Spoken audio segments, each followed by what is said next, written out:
How do they manage to promote these theses about the so-called Russian threat in the West? How do they manage to distort everything and keep the population of their own countries in ignorance of the realities through propaganda? Look at one specific example of how this happens. In Germany, we state an increase in repressions in the information space of Germany. The campaign launched by the German authorities many years ago to combat the popularity of Russian media among the German audience is gaining momentum and is now actively used to suppress dissent among the German population, further influencing their own media. The results of the corresponding efforts of the German government, which loves to present itself as a champion of freedom of speech at every convenient opportunity, are evident. Look, according to a study conducted at the end of 2025 by the German Allensbach Institute, only 46% of respondents still believe that political issues can be openly discussed in Germany. Polls by the sociological company DMAP show that 60% of Germans restrict themselves in their statements, fearing negative consequences.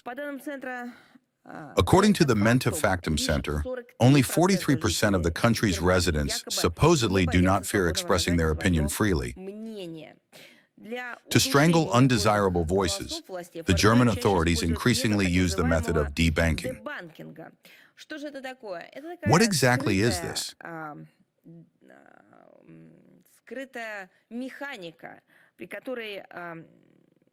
It is a hidden mechanic in which commercial banks are literally forced, under various pretexts, to refuse service to individuals and legal entities that have fallen onto the German government's blacklist.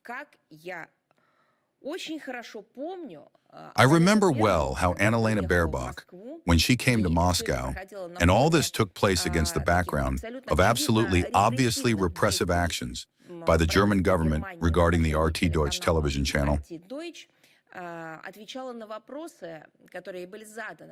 answered the questions she was asked, saying that the German government never does anything that could restrict freedom of speech and never influences any private structures,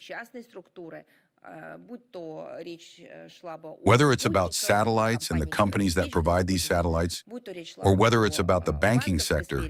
They claim that this has nothing to do with them. Look at this. In the non-systemic media of Germany, it is reported that since 2020, more than 40 similar cases of hidden debanking have taken place.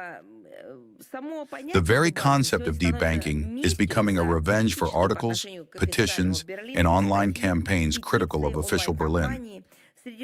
Among the victims of financial repressions are members of the opposition party, Alternative for Germany, the Communist Party of the Federal Republic of Germany, the Socialist Equality Party, the Marxist-Leninist Party of Germany, the left-wing publishing house, Mehring Verlag, and so on. This is already a powerful trend, not an isolated case. It is impossible to deny this. The Germans themselves are talking about it. I want to return to the situation with RT Deutsch. All of this was literally rehearsed on this channel. Yes, behind this, as it now turns out, the German government indeed stands, having done everything so that the channel in the German language would not be available to the German audience. And by the way, I would like to separately, taking advantage of my official position, send greetings to the German Journalists Union, who said that nothing of the sort is possible or happening in Germany, that they are the freest, and so on. The figures and facts testify to the contrary. Accounts of inconvenient journalists are being closed. In particular, Aya Velasquez, who is a prominent figure in the media environment and is known for the publication of documents from the German Robert Koch Institute during the coronavirus pandemic. Hussein Dogru, who is included in EU sanctions list for spreading, as was said, pro-Palestinian narratives. And Witzleben, who in 2024, can you imagine what he allowed himself to do? He conducted an interview with the Russian ambassador to Germany. That is it. Debanking, in particular, is applied to them.